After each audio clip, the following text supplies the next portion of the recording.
Hi everyone, my name is Micah and welcome back to my channel. So today I'm going to be doing a book haul. The first weekend in June, I had a great weekend for book shopping. I went to Barnes & Noble and I went to my local library's annual book sale. So really a lot of amount of books for not that amount of money. So let's get into it. So the first place I bought books at was my local Barnes & Noble. So I actually, this is something my friends always kind of make fun of me for, but I have a Barnes & Noble credit card, and after so many points, you get like a $25 gift card. That's the whole reason I got it. So I got my gift card in the mail, and I went, and then I realized that they were having buy one 50% off for some books, so I went there planning on just getting one book, but I got three, which, that's not too bad for me. Sometimes it even exceeds that. So we'll look at those books first. So the first book is called The Wolf and the Woodsman. This is by Ava Reid. Now, I have already read this, and I'm going to talk more about it in my June wrap-up, but it is absolutely phenomenal. Just a quick overview, it is about a girl named Agatha, and it says on the back, even, so this isn't me spoiling anything, but it is based off of Hungarian history, Jewish mythology, and a lot of common themes you can see all across Europe once Christianity became the dominant religion. And Agatha is a pagan girl, and in this world, it doesn't say, it's not like this is officially Hungary or anything. But the local pagans, basically, one girl has to be taken to the king and has never seen it again. And it's about her journey to get there. And it's really about religious zealots, and there's so many parallels to Christianity and the early years of Europe becoming a fully Christian continent, officially is the official religion of a lot of countries. So it's really good, and I'm going to really dive deep into this when I do my June wrap up. The next book I got at Barnes & Noble was The Sundown Motel by Simone St. James. Now, I have never read this author before. I've seen the book of Cold Cases by this author, and I've always wanted to read it. And then I was about to pick it up, and I saw this, and I just kept coming back to this. So I'll read what this is about. Okay, so something hasn't been right at the roadside sundown motel for a very long time, and Carly Kirk is about to find out why in this chilling New York Times best-selling novel from the author of The Broken Girls. So it says, upstate New York, 1982, that's the year my husband was born. Viv Delaney wants to move to New York City, and to help pay for it, she takes a job as the night clerk at the Sundown Motel in Fell, New York. But something isn't right at the motel, something haunting and scary. And then we have the same place in 2017. That's the year I graduated college. Carly Kirk has never been able to let go of the story of her Aunt Viv, who mysteriously disappeared from the sundown before she was born. Carly decides to move to Fell and visit the motel, where she quickly learns that nothing has changed since 1982. And she soon finds herself ensnared in the same mysteries that claimed her aunt. This is really interesting to me because we are probably going to get, past and present POVs.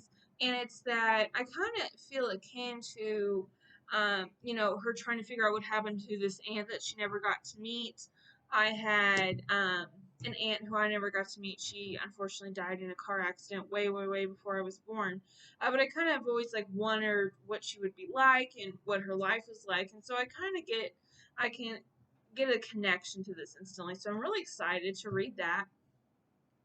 And then the last book I got at Barnes & Noble is The Fairy Bargains of Prospect Hill, and this is by Rowena Miller.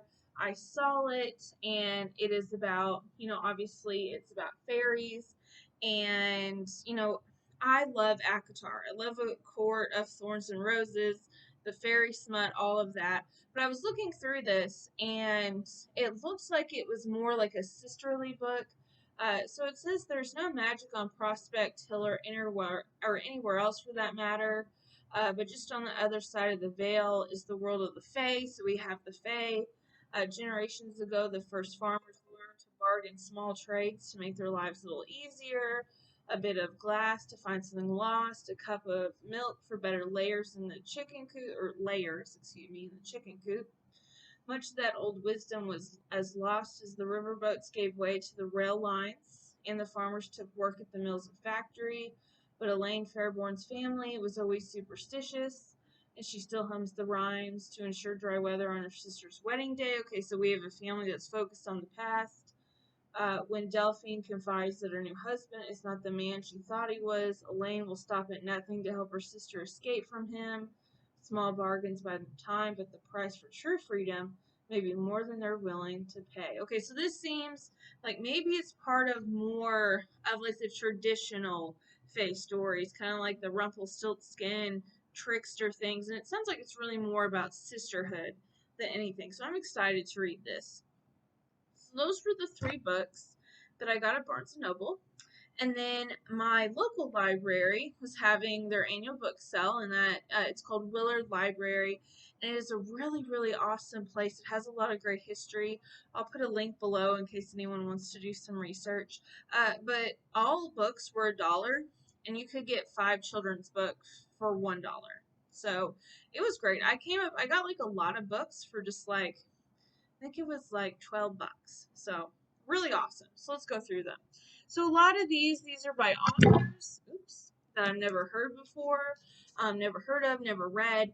But, you know, this could be a chance for me to discover like forgotten authors, forgotten books, and see if I find something else that interests me.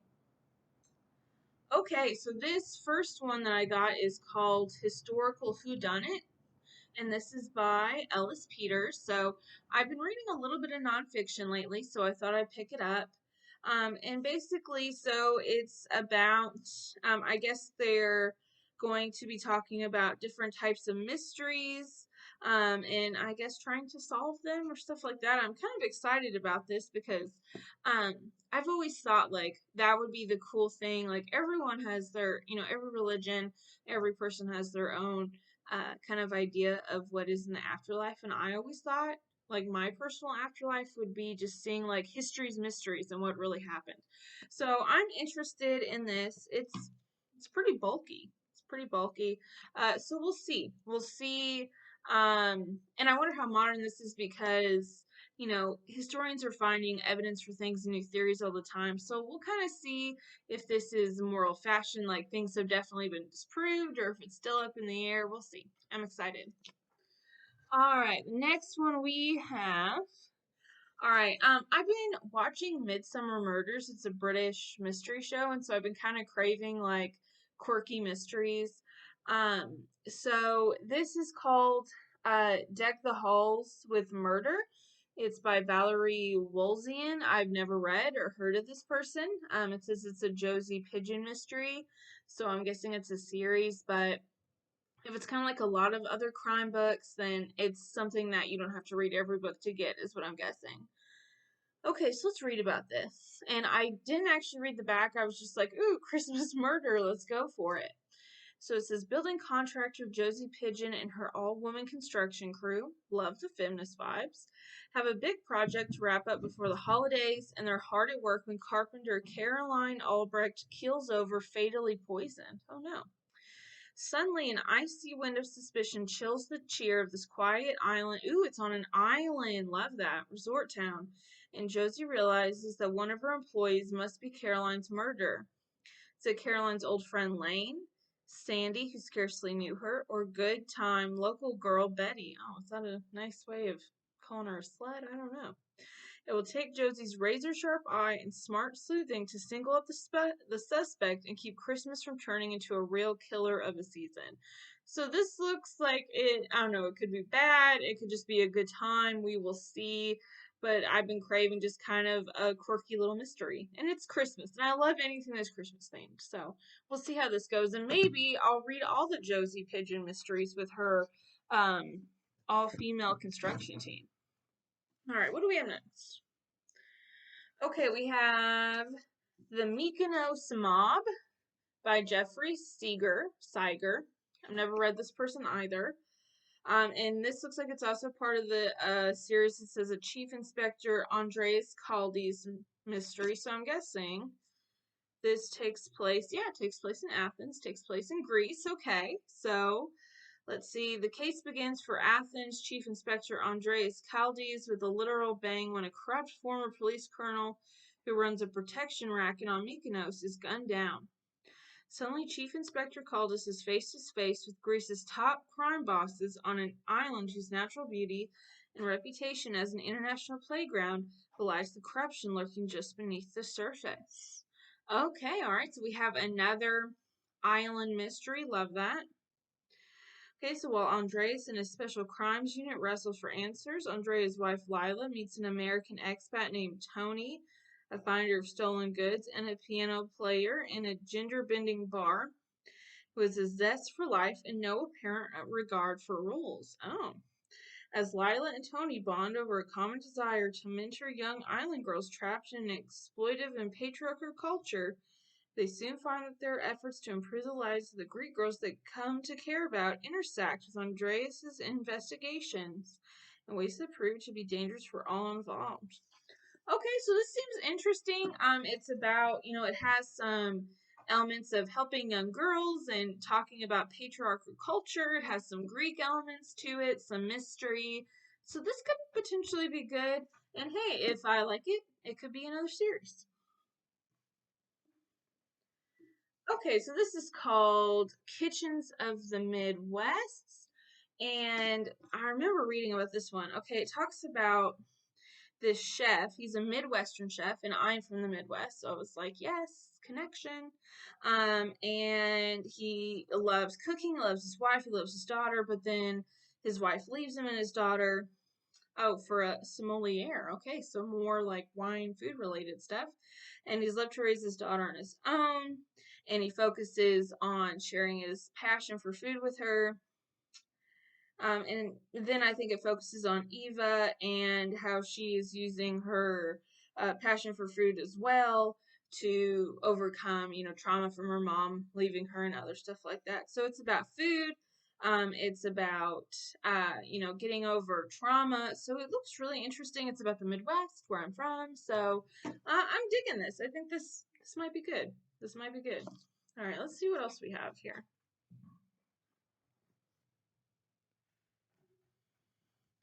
Okay, it looks like we might have another Christmas one, I think. Let's see. So this is Shepherds Abiding. So yeah, that's Christmas. That's Christmas for sure. All right.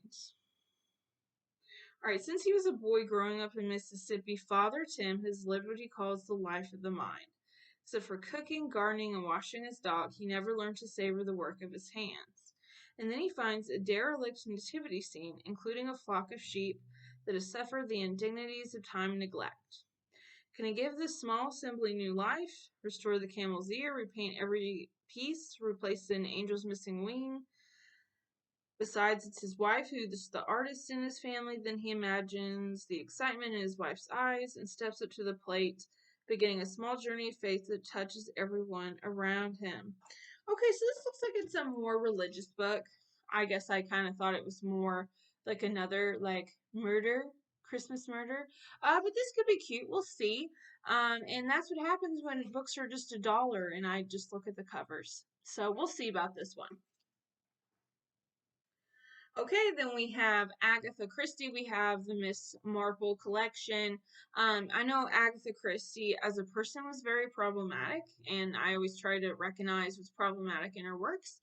But I do love And Then There Were None, and like I said, I've been craving some good mysteries, and her mysteries are, they're a little old-fashioned, so they're a little bit quirky in and of themselves. And you've heard of Miss Marple. There's TV shows about it. So we'll see. All right. Then we have another mystery, and it is The Body in the Lighthouse. And it says this is a Faith Fairchild mystery. So, okay, so we have another, probably, we're at least having an ocean town, if not an island, I'm guessing, by Lighthouse. And it's another mystery series, but like I said for the other ones, probably not something that's interconnected that I'll have to read all of them.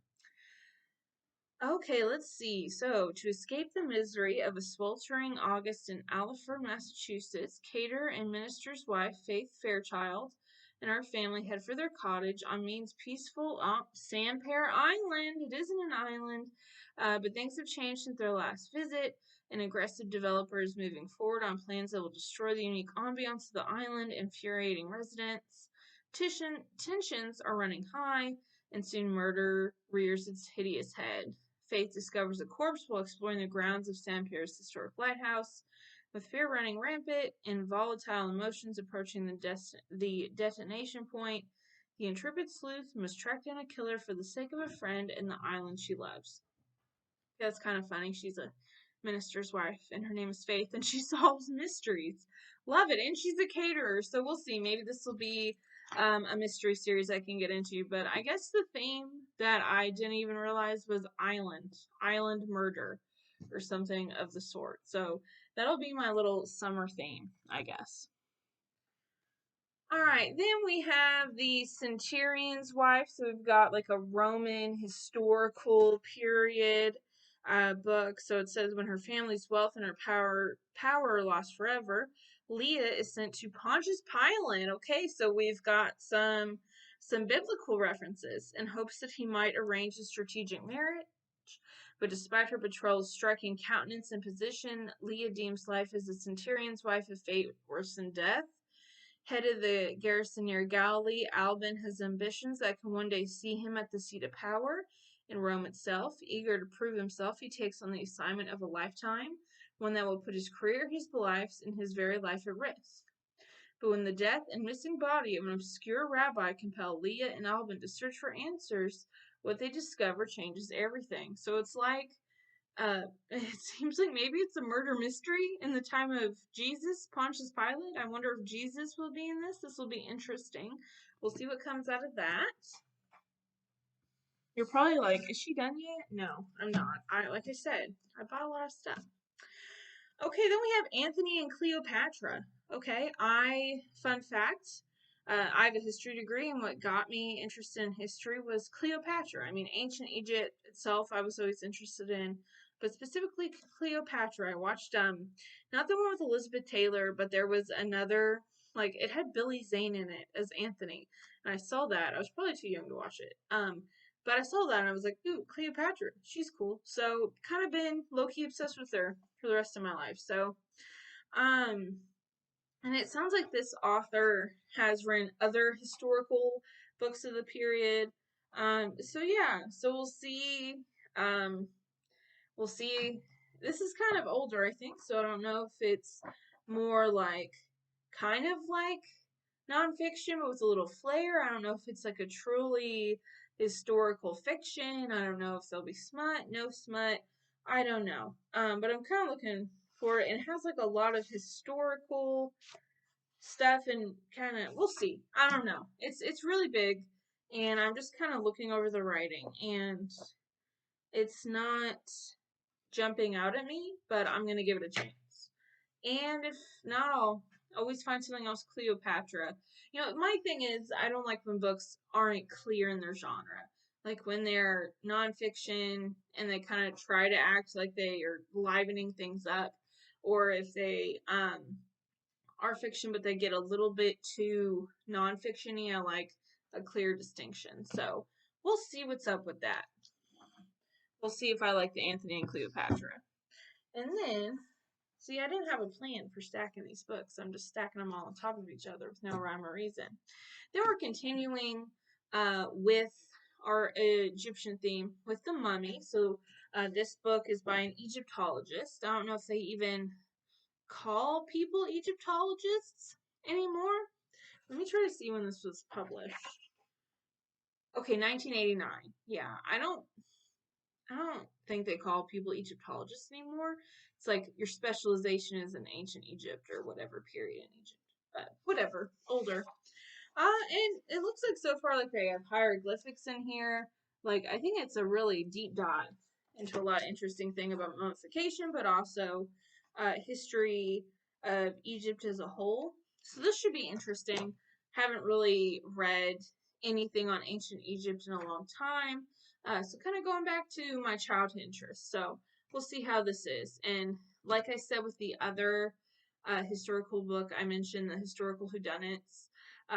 People have theories. Historians disprove things all the time. So we'll see how the language is and if any of it is like been disproven. So we'll see. And then the last adult book I got, History of Pagan Europe.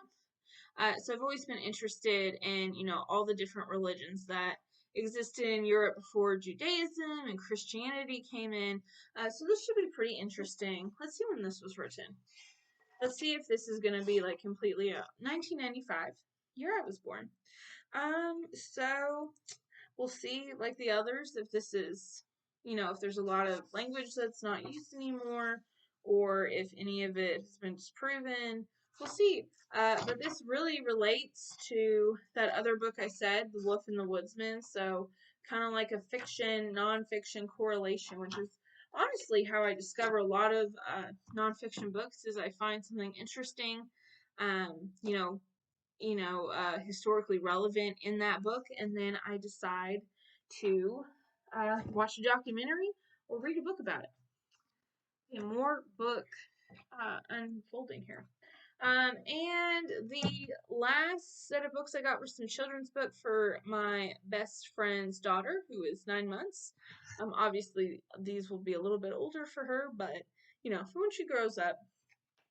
This first one is St. George and the Dragon. So this is a religious affiliated, which is fine, but I've never viewed it as my job to try to convince my friend how she should introduce religion, or if she does it all to her daughter. But I mainly got this because, the illustrations are really cool. It's like a fairy tale illustration type thing, and I like the illustrations. And, a lot of the Tales of the Saints are kind of like fairy tales in a way. They're very magical and they have interesting things going on. And it's about dragons, all that. So I think it's cool. I hope she'll like it, or at least like the drawings. Then I have Adventures in the Wild Woods, which is like an excerpt from The Wind in the Willows, which in that has some kind of cute little illustrations too. And then see, what else do we have? Oh, we have a Sesame Street Christmas, and it has little stories in it, like a condensed Christmas Carol.